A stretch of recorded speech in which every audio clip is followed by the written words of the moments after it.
We're going to start the recording. Good evening everyone, and welcome to the first session of Construction Management 1. What we'll do tonight is just quickly go through a few items, and probably by the end of tonight you'll be able to say yes, I understand exactly what's going on in the first assessment item. Alright, so I'll just always, when we do these collaborate sessions, leave this front page up there so that you can know how to sort of customize your system. Closer to the time when we do the presentations for the group assignment, I'll allow you guys to take control of the system. You can obviously already do that in the tea room. I've created an open room. You can just go in there, play with Collaborate at any point in time, meet up with your colleagues that's working on the same presentation that you've got going, and you will be able to, it's like a super Skype session. You can, all of you guys can work together. Right, so there's our little welcome slide. Just welcome to the first lecture. And I thought I'd start this one with a slide that I got off the internet of one of my friends, and this is a toilet somewhere in Houston apparently. It's unconfirmed, but that's where I think it is. And it's interesting to see the new developments in construction. I'm not sure I'll be able to use this because I'm not sure I'll be able to get my mind across the idea that somebody might be able to see me. So, but it's really ingenious to see these developments. If we have time later on today, I'll also show you a short video clip about a new product that's on the market, and they're actually looking for investors. It's light bulbs controlled, it's LED light bulbs controlled by your mobile device, which is really nifty. It makes a lot of sense. You can choose different colors, so if you have a red room, you set the color to red and the globes shine red. So yeah, it's interesting stuff. Alright, so for our projects that we're going to work on, and this is specifically for you guys, in that big assignment that's coming up, don't get caught with this one, but the step one is always unbounded enthusiasm, and that is, you know, you've just got the assignment and you sort of get going and you've got your team sort of aligned, and you have an idea where to go. Start going through the scope, and as time progresses, the more you work on it, the more you get to know, and then total disillusionment because now suddenly it's not what you thought it was going to be. And this is the same across the board for most things. And then, you know, panic sets in. I see this quite a lot at the university because after the panic stage, there's always that frantic search for the guilty. Right. Just yesterday, the university restructured for the upteenth time since I joined them about 3 years ago. So we've gone from 12 schools down to 6 schools, and quite a number of people lost their jobs in that process. So yeah, and on projects it's obviously always the same. Alright, so that's just a little bit of fun there. Keep it in mind. Alright, so on to the fun stuff. If we look at the stats that the first assessment calls for us to have a look at, building approvals, the numbers, and of course the values, that's always important. Now I specifically only show up to the end of 2011, and the reason for that is you guys are going to include in your presentations 2012 as well. The 2012 figures are out, or should be preliminary out. You'll be able to see them, and that's where that seasonally adjusted information comes in. So if we look at the total residential buildings, we can see there that there's a slight increase between 2008, 2009, all the way through to 2011. So yep, it's quite a big jump there, about 10 in unit size. What do you think caused the decline in 2008 to 2009? Has anybody got an idea? And you can just use your microphone talk button if you want to add something and share some ideas with us. What do you guys think? What caused that drop of minus 16.4 percentage-wise in 2008, 2009? I'm not 100% sure about 2008 to 2009, but I thought a bit earlier than this period of time we went through a bit of a struggle in construction. One of my old bosses told me it was a bit of a hard time for them. Not 100% sure why though.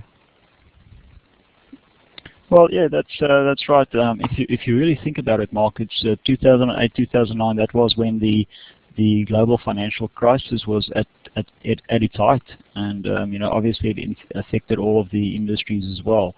So shortly afterwards, 2009 to 2010, it started picking up again.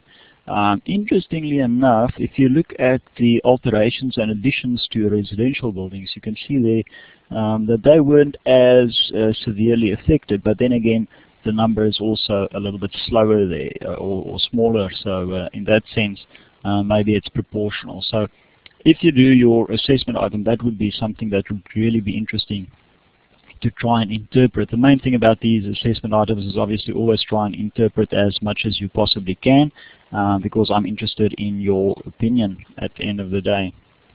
So if we look at the next slide, and this one is also 2011, the end date there, the value of construction work done.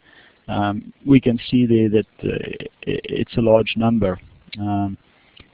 If we look at between 2009 and 2010, that number there actually went down a little bit. So what do you guys think? Why was other residential buildings down in the period 2009 to 2010? Was it at that stage the global financial crisis had already passed? So what do you guys think? What brought that along? Was it something that the government did? Carbon tax? At that stage the carbon tax wasn't in there yet.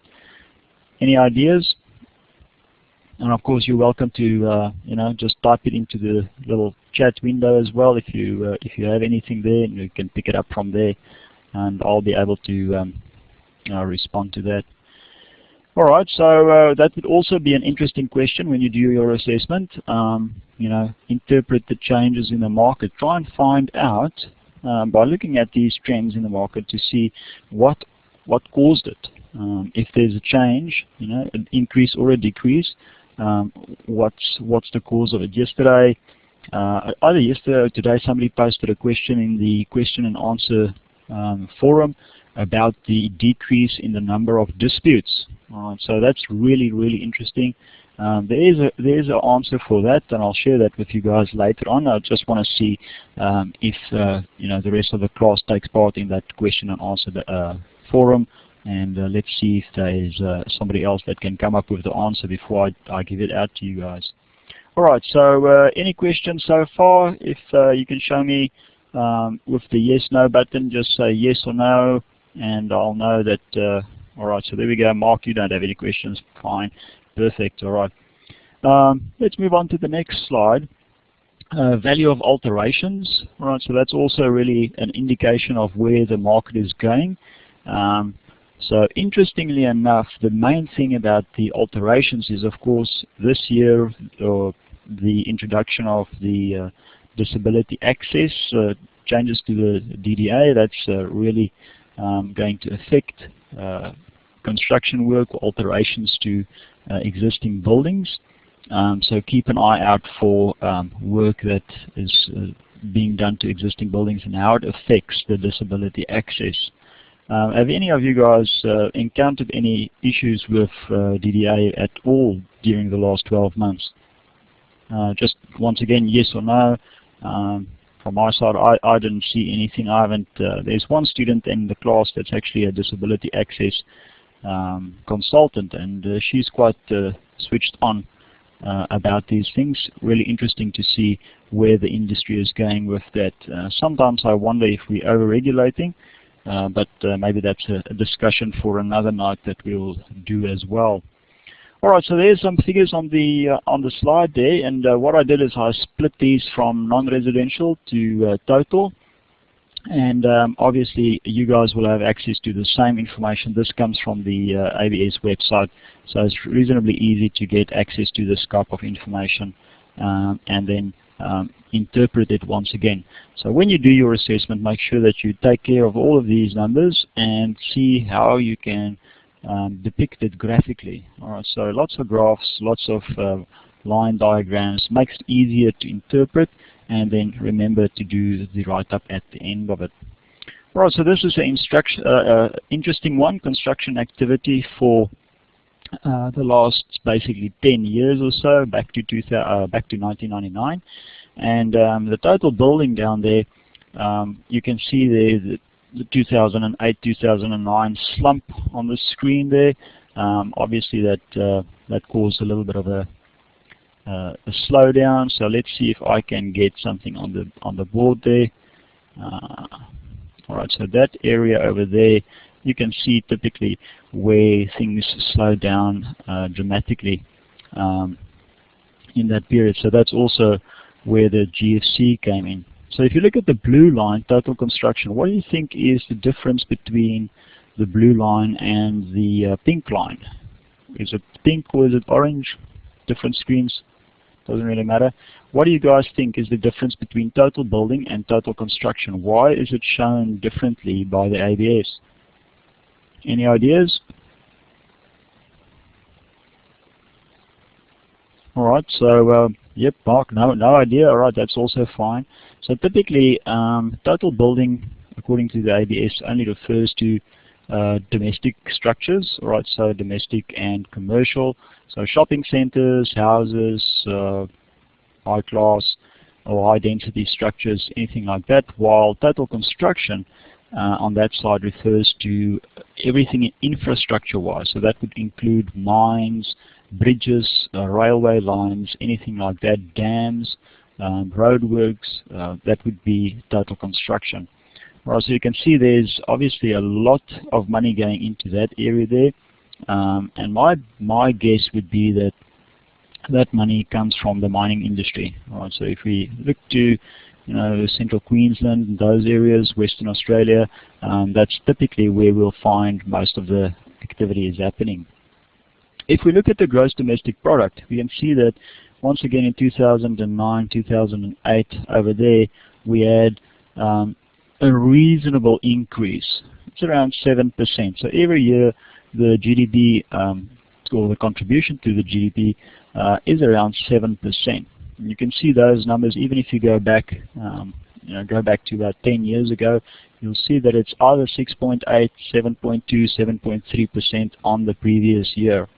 So that's an indication that over the last 10 years or so, the growth in the market has been reasonably stable.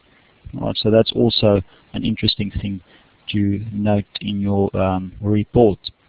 Note there that there's a slight decrease in 2009, 2010. Try and figure out why that decrease occurred. Right, so when you do your assessment, try and go back into the history and see, was it something that the Reserve Bank did, or was it maybe a slowdown in the economy? Was it because Julia Gillard ousted Kevin Rudd? Was it because the market lost a little bit of confidence? So those are the questions that you can typically ask and see if you can interpret them as well. Alright, so this is table number 3 that you can download from ABS as well. So this one, Mark, and I think this is the one that we spoke about earlier on, 8755, the construction work done for 2011. So there's the seasonally adjusted estimates. Right, so what they do is typically these figures are released sort of 3 quarters through the year. Right, so when they adjust it, they take estimates and they extrapolate and see where it's going to end, and it's only confirmed in the next year. Right, so these figures that you see here, those for 2011, so you'll be able to already download the figures for 2012. Right, it typically comes in Excel spreadsheets from the ABS website, and they'll be able to, you'll be able to see the information there. Alright, so Mark has asked a question there. What is the difference between trend estimates and seasonally adjusted? Alright, so what is the adjustments? The seasonally adjusted figures is extrapolated from the actual figures from the previous year, while the trend figures takes into account movements in the market period. All right, so if there's a trend in the market to say it's going up or it's going down, there's more money being invested due to new products or more confidence in the government, right, that trend is obviously going to have a positive effect. Let's say the trend is more short-term as opposed to seasonally adjusted figures. Right? So the seasonally adjusted figures extrapolate from the previous year's performance, while the trends take into account the more short-term activities in the market. Right, so Mark, I can see you typing there. So does that sort of get you going there? Is that, do you want me to maybe try and find some more information to try and explain that a little bit better? No, that sounds pretty good. I was just going to say the seasonally adjusted estimate sounds like it's a bit more maybe accurate or something to compare to that's trends, the thing there. which it affects. Yeah, that's correct. And if you look at it, you know, there's one is short term and one is long term, and obviously the short term is more reactive to current environment occurrences. So you know, if Julia Gillard falls over while she's walking to a press release, obviously the market takes a hiccup, and you know, it influences where the economy goes. But that is, over the long term, that's easily forgotten because the numbers are adjusted and extrapolated over the years. You know, so that the more average or the more years you take into account, the more flat the line of averages will be. Yeah, exactly. So yeah, so our assessment. Yeah, our assessment would more so reflect the seasonally adjusted estimates over the trend. That's correct. That's correct. Yeah. Okay, cool. All right, it does ask you, I think I do ask you to identify trends. When I set these questions, I sometimes get carried away with them, but I do ask you at some point to talk about the trends and, you know, give your opinion. I'll say there, yep, that's right, have these trends been observed in your local communities? All right, so, you know, like maybe investigate the local press and see if there's anything that you can notice over there. All right, so there we go. Let's move on to the next slide. This one, I just put this in there to say, all right, this is the sector analysis. This is currently what's happening in the residential, non-residential, and the infrastructure and engineering market. And you can see there that those percentages sort of, you know, and these aren't fixed. They might change every now and again, but you can see there where it goes, the public sector and private sector. Obviously, more houses are being built in the private sector. The public sector, if you think of public sector housing, typically the Defence Force would contribute quite a lot to that because they're responsible for a big sector or a big part of the market in residential development and construction, especially at the army bases. Right? You can also think of other things that they have to think about. For instance, social responsibility, getting houses for people that's on the dole, anything like that would go into that that percentage, that 11% there. All right, infrastructure and engineering, being from a oil and gas background, that's always interesting for me. And you can see there that the split between private and public is really, really close, 49, 51%. And that will typically change, you know, because next year we'll have a federal election, so everybody's going to make lots and lots of promises about new trains and new infrastructure being built everywhere. But 2 years down the line, we'll still be waiting for those. So it's going to be interesting to see where that goes. I think the private sector infrastructure and engineering capital expenditure might actually go down a little bit in 2013. As all the mining companies and everybody slows down a little bit, they're going to maybe take a wait and see approach to the market to see where the new government is going to go. And that's, you know, who knows who's going to be in power. Either Julia Gillard or Tony Abbott.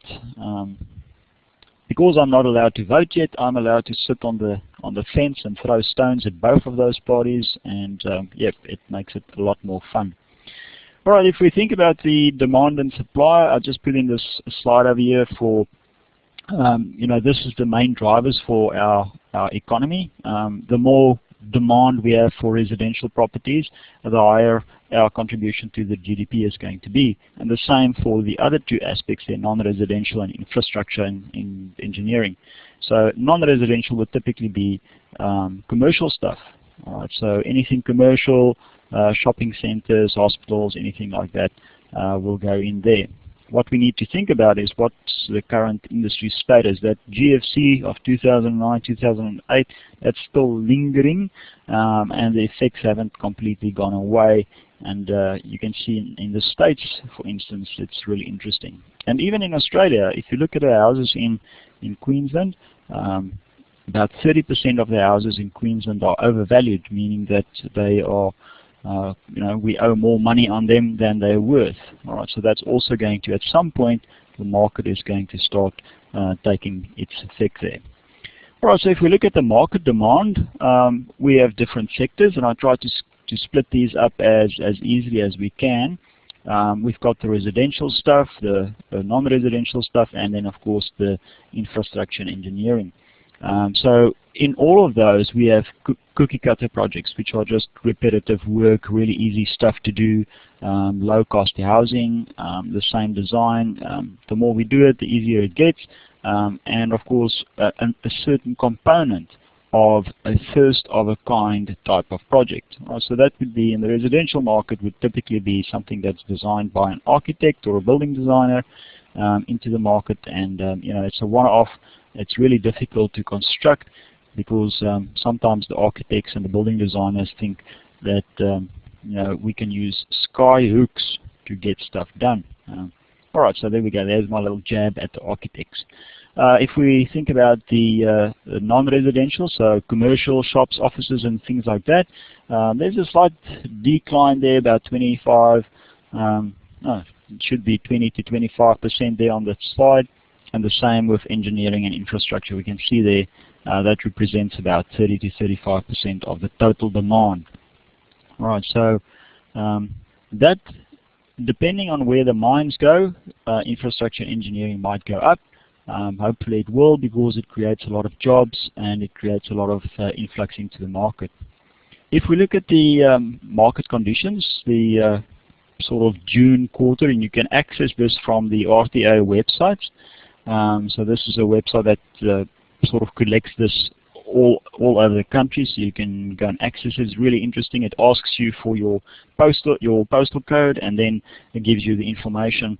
So we can see there that it's getting more expensive in Sydney. I recently moved to Sydney, so I can definitely confirm that Sydney is really expensive. I actually pay $560 per week over here. And it's not a big place. It's a small little 3-bedroom place north of Sydney.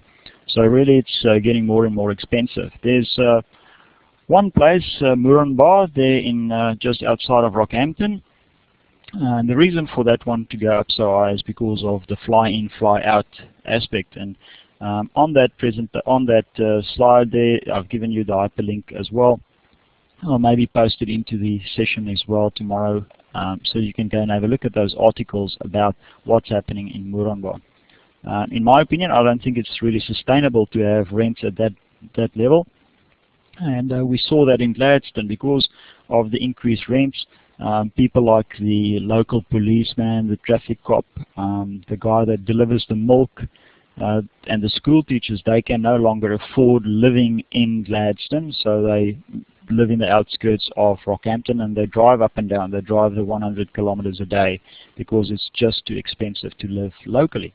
All right, so effectively that's also going to start driving up indirectly the demand for more houses, which plays into our field, which is a good thing because we like more work. If we look at the current market conditions for the sale of houses, there you can see also interesting numbers. Strangely enough, the rental income is much more than the sale income or the capital income in Moranbah for a house. So 622, that's not a lot for a house by any standard these days. I think that's a basic higher level price, but it's not unachievable. But if we go back one slide, I just want to go back one slide there. You can see 3,310 per week. So that's a lot of money that you're going to spend on a monthly basis. And if we look at the total cost for that property, if you can get it, 622, and obviously the people that has it to keep it, they don't make, they don't sell that. Yep, yeah. So definitely, Mark, I agree. Incidentally, I just bought the house in Sydney, and I'll be paying that for the next 500 years. Hopefully, I'll get the keys tomorrow. I'll be able to move in. So yeah, quite looking forward to that. All right, so there's our first question for the assessment. So I've given you quite a lot of stuff there that you can have a look at. Let's move on now to the second question that deals with procurement and procurement strategies in construction. Easy stuff if you've worked with it before, and once again, what I want you guys to do is use your own experience and see if you can come up with the answers based on your own experience. There's in the resource material, you'll find a lot of reference to lump sum contracts, bill of quantities, all of those types of contracts. You can use what you have over there, or alternatively, you can use some of the new stuff. A good question there from Mark. How do we reference our own experience?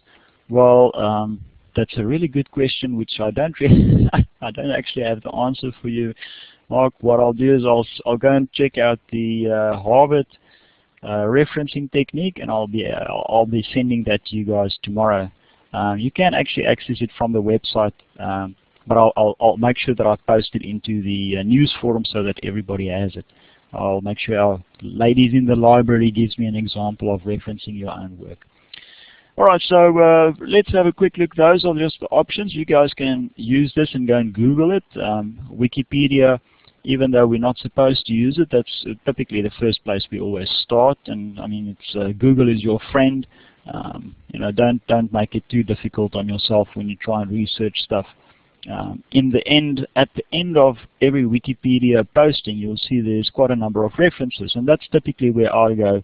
And I'll go and check out those references, and there you'll be able to find a number of ideas. So if we look at the first one, and we'll go through these individually, engineer, procure, and construct.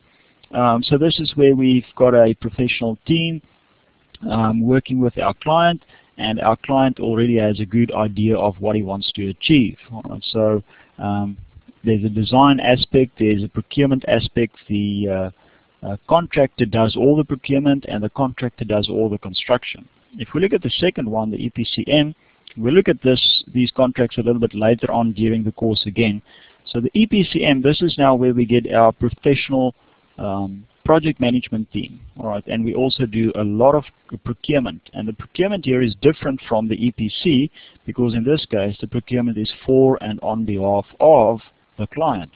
Well, that means that on the invoice we have the client's name, and therefore it's on his behalf. He supplies us with a bank account which the contractor can access for purchases, and that whole process is then outsourced to our EPCM contractor.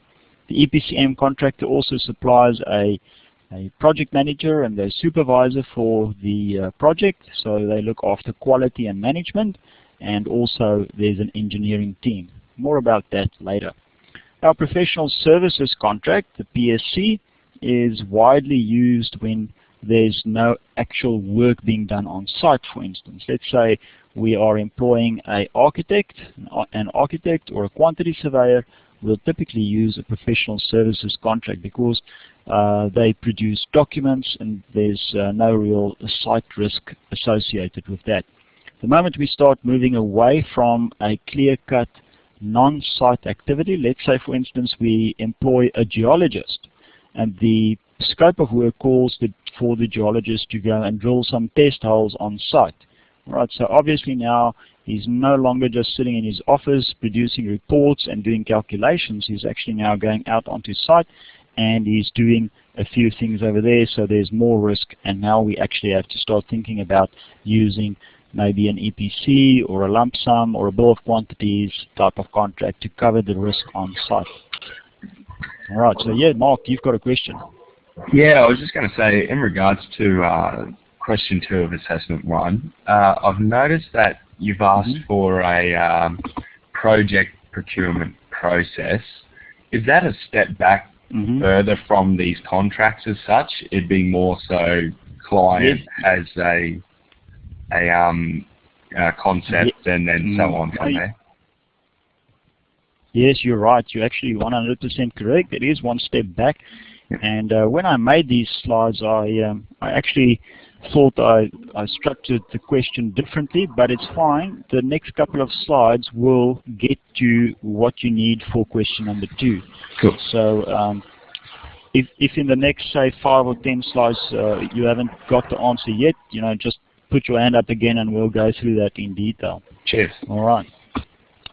All right, cool, there we go. All right, so the term services contracts, the framework contracts, all of these contracts, they are what's available for you to use, and this actually is more applicable to question number 3, actually, Mark, and that's, but you'll see question 2 and 3 are so closely aligned, you'll be able to use the information for both of them. All right, so for both of these, you need a good understanding of procurement and procurement strategies in construction and infrastructure projects. Right, so it's typically construction projects are really simple. It's either a lump sum contract or it's a design and build contract, while engineering contracts are a little bit more intricate. Right, so when we start building gas to liquid plants or desalination plants outside of Adelaide, which we're not using to 100%, we need to start thinking about using the right contracting strategy. All right. So let's move on, just short definitions, and you guys might have seen this if you've done a course with me before. This is typically the information that I always share. The EPC, what's the components of an EPC contract or an EPC project? The scope is well defined, so we've got a fixed price. Right, so once the scope is well defined, we can actually go in there, we can determine exactly what we're going to spend. Scenario 2 would be, let's say the scope is not so well defined. Then we can take that project and split it into 2 different parts. The first part is just for our engineer and design team to come up with a well-defined scope, and then after that we can come up with the second phase, is where we say, all right, give me now, based on this design, based on this scope of work that we've come up with our engineer and design team, give me a fixed price for that. And then of course EPC, remember, it excludes the startup and commissioning. If you're building a site that's a desalination plant, for instance, commissioning will be excluded.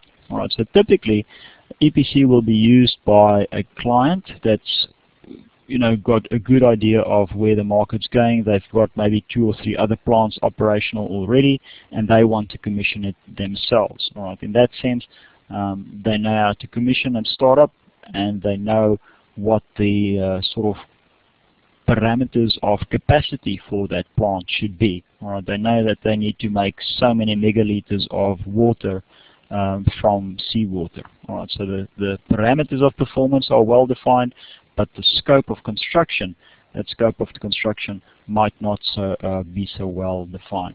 All right, so there's our EPC. If we look at a turnkey project, turnkeys also come up reasonably often in our industry.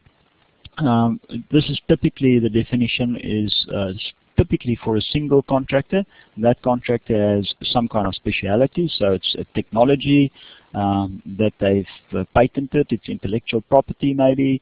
They do the detailed engineering and design component of it, they do the supply itself, and also they do the installation and commissioning and startup. So the simplest and easiest way of a turnkey contract or a turnkey product would be Schindler lifts or any of these lift manufacturers. A lift or an escalator is typically provided by a single company. They give you parameters for you to build the infrastructure around it, but when they come and install it, they bring everything, they install it, they commission it, they make sure that it's working, and of course they certify it at the end.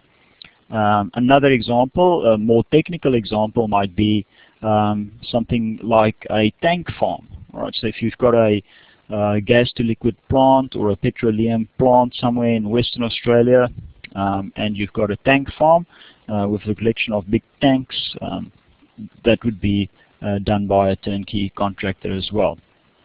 All right.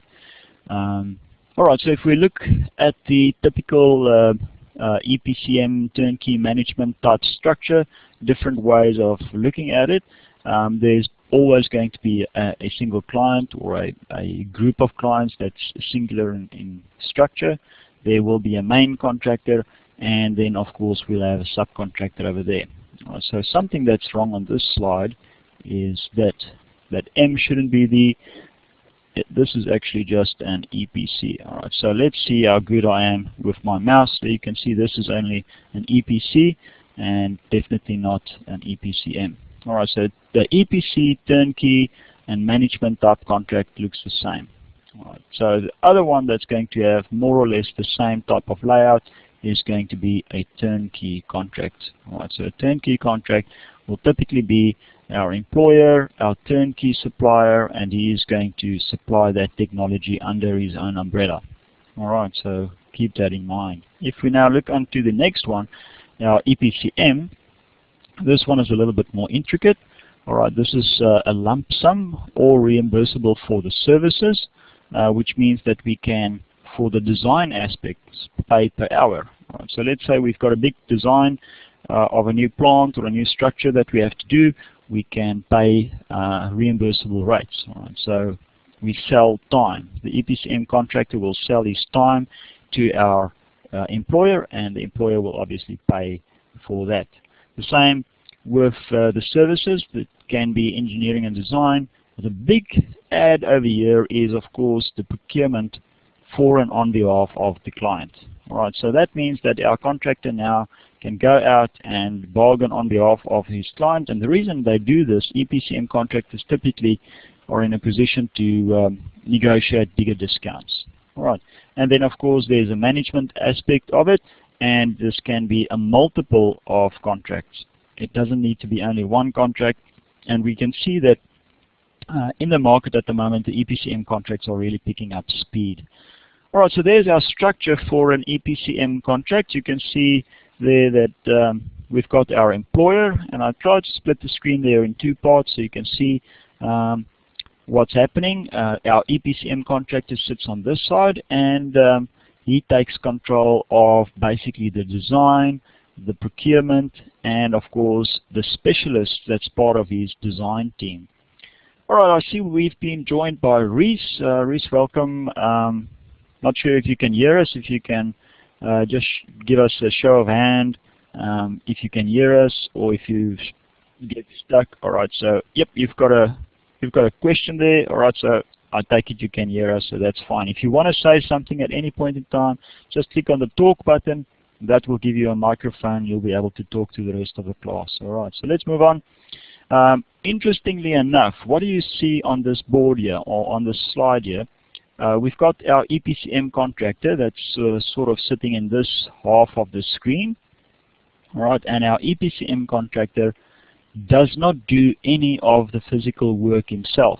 All right, so the EPCM contractor is removed from the construction effort. He only manages the construction effort. All right, so he is responsible for managing the main contractor. We have a separate main contractor that's taking care of the work for us. All right, so this is an interesting one. So for question number 3, you might consider an EPC, EPCM, turnkey, any of those solutions for that. Another one that you should not forget about for question number 3 is the use of a simple purchase order. All right, so remember, when we do purchase orders, why do we use purchase orders? Typically that's for an off-the-shelf item, and you know, it's a nice simple way of, it's a clean way. Right, so as soon as there's something that we can buy off the shelf, let's say we're going to build a brand new pebble bed reactor, and we have to get something out of Germany, some kind of turbine from Germany, then obviously we'll be giving them a purchase order. The moment there's a little bit more design in it, it becomes more difficult and we cannot use it. Alright, so this one is an interesting slide because this will determine the risk that we encounter for our construction contracts. And you can see there that I've split it into two parts. There's our employer's risk, which is at a minimum over a year. And the reason for that is when we do a lump sum contract, alright, when we do a lump sum contract, it means that the scope is really well defined, the price is fixed. All right, so that means that our employer's risk is at a minimum because he's got a fixed price for that. If we think about the contractor's incentive, now what incentive am I talking about there? I'm talking about the contractor's incentive to be productive, all right, to stick to quality procedures, to stick to the timeline. For a lump sum contract, his incentive to stick to the timeline, to stick to quality, is a maximum. All right, so he knows that he's only getting 100 million for that specific project, and he needs to do everything that he can possibly do with that 100 million. All right, so the more he can save, the more profit he's going to make out of it. From a contractor's point of view, if there are changes in a lump sum contract, the contractor stands to make the most money. All right, because the scope is so well defined, there shouldn't be any changes. But if there are changes, it's going to cost the employer a number of dollars. All right, so the reason for this is, let's call it the buggeration factor.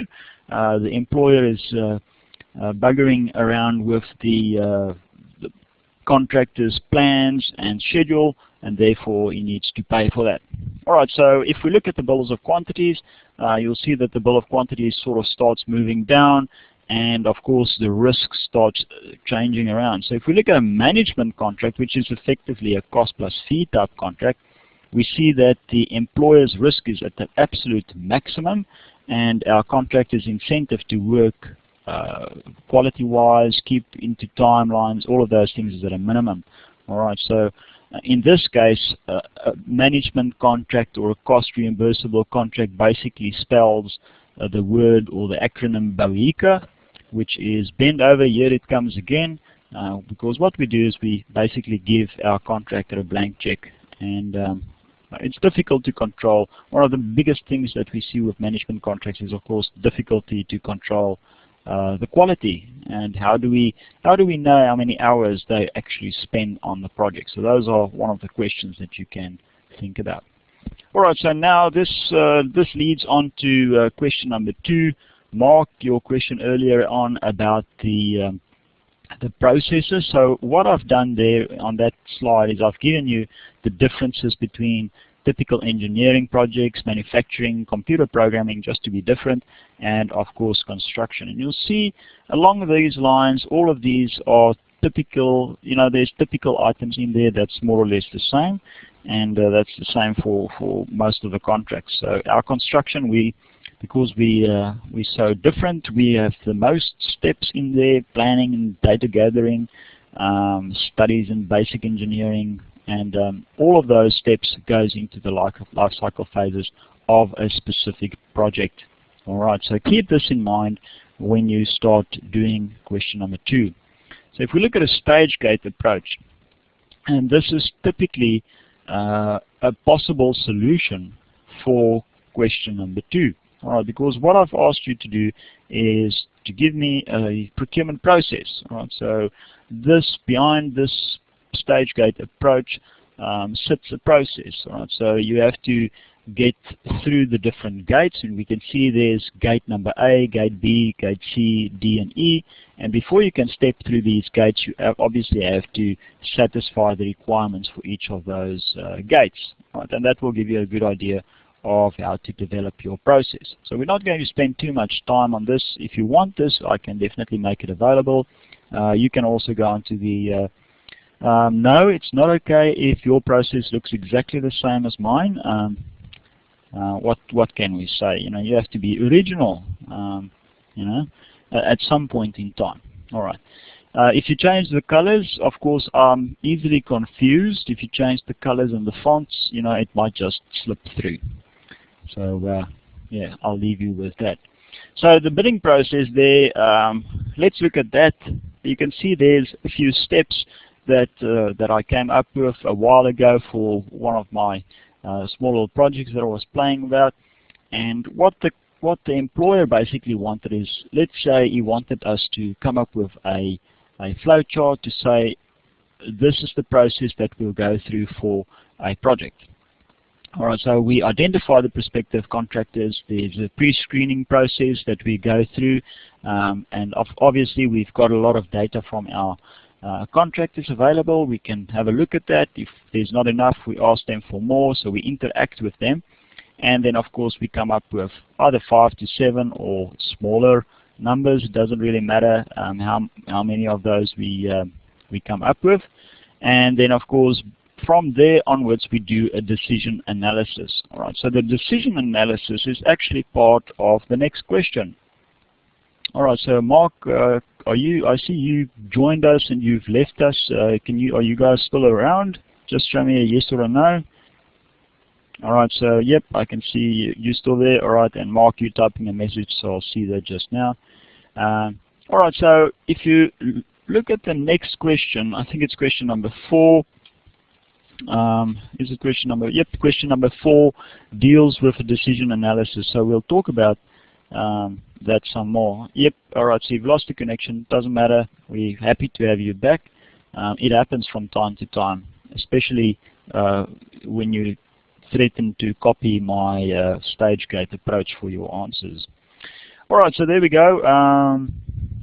The perspective, and this is just a process that you can follow, and this should give you a good indication of what to answer for your question number 2. All right, the process that you're going to come up with, and it's based on either your own experience or whatever you're doing at your own company. What is the process that they go through? Okay, you're asking if it's okay that ours does not look the same. Yeah, that's fine. I mean, that's perfect. I'm sure. Let me just scroll up that. Oh yeah, there we go. Okay, so I missed the not in the first time. I always I try and read these things too quickly, and my screen is way too small, so I'll have to at some point get a bigger screen. All right, so this is typically what you'll come up with for that question. All right, so let's move on to the next one. There's another example. This one is a lot more intricate. You can see there a lot more data on that one. This one has 8 different stages. This is one that we developed for an oil and gas company in the Middle East. It's a oil and gas company that's got a mining component as well, so they would take coal out of, they've got a coal mine, and then the coal would be compressed and then eventually turn into gas and liquid. Right? So in this specific example, the specific procurement management model that we see here, this managed around about 400 different products. All right, so you can see that it's quite intricate. There's a procurement management plan in there, there's some bidding in there, and typically if you think about the previous slide where we had all of those different steps, the bidding phase would go in there. All right, so that's typically where we'll see that go in there. All right, so there's another idea for you guys to have a quick look at and see. This is just another example. What I've got in there as well is obviously the risk management plan in there, because risk is always really important for us. How do we assign risk? We assign risk to the party that's best suited to handle it. All right, so if it's a risk that we're concerned about, let's say for instance changes in the law or inflation, who deals the best with changes in the law? Is it something that our contractor can plan for? Typically not, so it's a risk that we assign to our employer. When it comes to inflation, who deals with that? Yes, our contractor can plan for that because he knows what the trends in the market is doing. So it's, that information is available, so we can assign a clause in the contract to our contractor to make sure that he understands he has to take care of that. All right, so now let's move on to the last question. What do we do with pre-qualification? Why do we have it? So in many cases, you will be in a situation where you've got different contractors pricing and supplying in different services and goods, and you will have to choose the right one for the job. All right, so the way to do this is you can either say, yes, I'm going to do this subjectively and choose the one that I like the most. In Africa, how that works is the one that brings you a BMW or a Mercedes first, that's the one that gets the job. Obviously over here we need to do it a lot more transparent, so we like to go through processes and stuff. And this is what this question is all about. It's trying to identify what of the, or which of these pre-qualification criteria that we've got will be the most important ones for us. So I've given you a few ideas there. You know, what are we trying to do? What's the important thing? So this question we're approaching from a different side. We're not looking at our contractor's ability per se, but we're looking at our project. So we're stepping back one step in our project program and saying, all right, so before we go out to the market, which of these pre-qualification criteria is going to be the most important for us to make our decision at the end of the day? All right, so the benefits for a pre-qualification beforehand is obvious. All right, so we're going to make sure that we understand what the scope of the contract is. We're going to make sure that when we get into bed with this guy, that it's actually the right person for the job. And this leads me on to the next thing. You know, if we are going to get into bed with somebody that we don't know, how do we protect ourselves? And obviously, you can use latex products when you go out to a bar to protect yourself when you pick up something strange. But in contracting, we use contracts to protect us. All right, so that's how we're going to do it. And another benefit of pre-qualification is obviously if we know who we're dealing with, we're going to be able to speed up the evaluation and award at the end of the day. All right, so there we go. Those are the benefits. So is it nice and quick and simple? This is just a way of looking at it. And what I've done there is I've given you a basic table to say, all right, those are our 10 criteria, and the way that you come up with how you're going to select them is up to you. I'll leave that up to you to decide, and you have to say, yes, this one classifies as a commercial activity, this one classifies as a technical one. Obviously, if it's an easy project, the financial aspects will be more important. If it's a first-of-a-kind type of project, let's say you're building a brand new type of nuclear power station, which relies on pebble bed nuclear reactor technology, then the technical aspects is going to be really important, because if it blows up, people are going to ask you, why did you go with the cheapest contractor?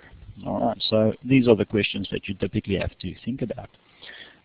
Something that you have to build in there is your weighting scale. Now, I was lazy when I made this slide, but typically you won't have 10s everywhere. All right, you'll have different numbers over there. The weighting will be different. So activity number 1 might be 15, while activity number 2 might only be 5. And this will depend on how important it is for the type of project. All right, so I've given you 2 projects there. And one project is a little bit more technical than the other one, and you have to come up with reasons why you've chosen the correct pre-selection criteria. All right, so that's not a simple process, or not as simple as it seems, because you now have to go and motivate for each of those. Well, it's not actually 10 days or weeks that weighting refers to. That's actually percentage points. So 100% of these criteria means that's the weighting that you've allocated. Because what we're going to do is you're going to say criteria number 1. Let's take an example out of the question. There's one that says project scope appreciation. So if we look at our contract for the pebble bed nuclear reactor, the project scope appreciation might only represent 5% of the importance factor of this project. All right, so therefore a contractor can score 3 out of 5, 2 out of 5, or 5 out of 5. All right, so that's how you're going to work it. And you're going to grade each of those components and give it a weighting. And you're going to do it for both of those projects that I've given you there. All right, so I've given you about 20 of these different pre-qualification criteria. You can do with them and you know, choose the right ones, and they are different for the 2 projects. The last part, once you've done that, and typically in reality you'll do this for your contractor as well, the last part of the question now asks you to identify correlations between these 2 projects. You know, do we see a project scope appreciation in both of these cases? Is it important for both of the contracts? What about the tentative execution plan or life cycle costing? How important is that? You know, if you start thinking about running a nuclear power plant? What is it going to cost us? What are we going to do with the waste? You know, those are the types of questions that you have to ask. All right, so in a nutshell, that's basically what you need to do for that question. All right, so what we've done so far tonight is we've introduced quite a number of topics, and we've gone through everything that you basically need to know for the first assessment item, which is due not too far in the future. All right, so do any of you guys have any questions for the stuff that we've done tonight? You can use the little hand icon to put up your hand, or you can just activate the microphone and start talking. Any questions from anyone? Yeah, go Josh. Just a query on the first bunch of slides that came out. They focused a lot on the different construction and building sectors, but don't see how that's specifically referenced to question 1. It seems to be asking for more of average contributions between different fields that make up industry total values. Is that just for our reference to show us how the Bureau of Statistics websites work, or are you wanting something in that relevance as well? No, Ryan, you're 100% correct. I tried to sort of dumb it down because I can't really give you guys the answer. Yep. That would be unfair. It would make the marking process a lot easier for me, but I'm not sure you guys will get the benefit out of it. So yes, these the question that I've asked is a lot more specific. So yes, you've identified that correctly. Okay, thanks. All right, so Matt, I can see you don't have any other questions. Mark, what about you? Do you have anything?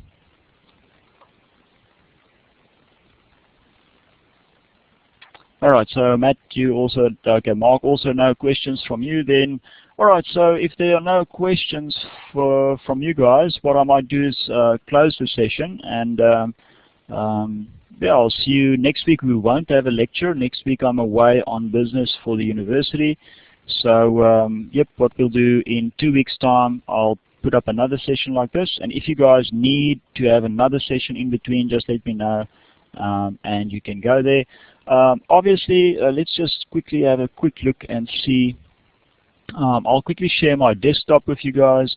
I just want to show you, there's our Moodle website that we can access. And what I want to show you, there's a link to the Construction Management 1 tea room. So when you go in there, you'll see you'll be in control of the system. All right, so you can go in there, you can create breakout rooms, and you can use this.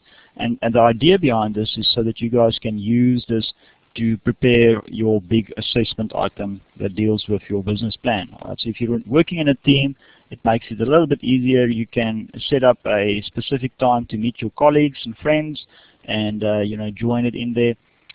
It's open outside of the course as well. So let's say, for instance, you want to invite an expert to come and assist you with something. You can send them that link, and they'll be able to get in there as well. All right, so I've opened it up for you guys. All right, so there we go, and that's basically what I wanted to show you. So, yep, thanks for everything tonight, and I'll see you guys next week. Great, thanks, Josh. Thanks, Ryan.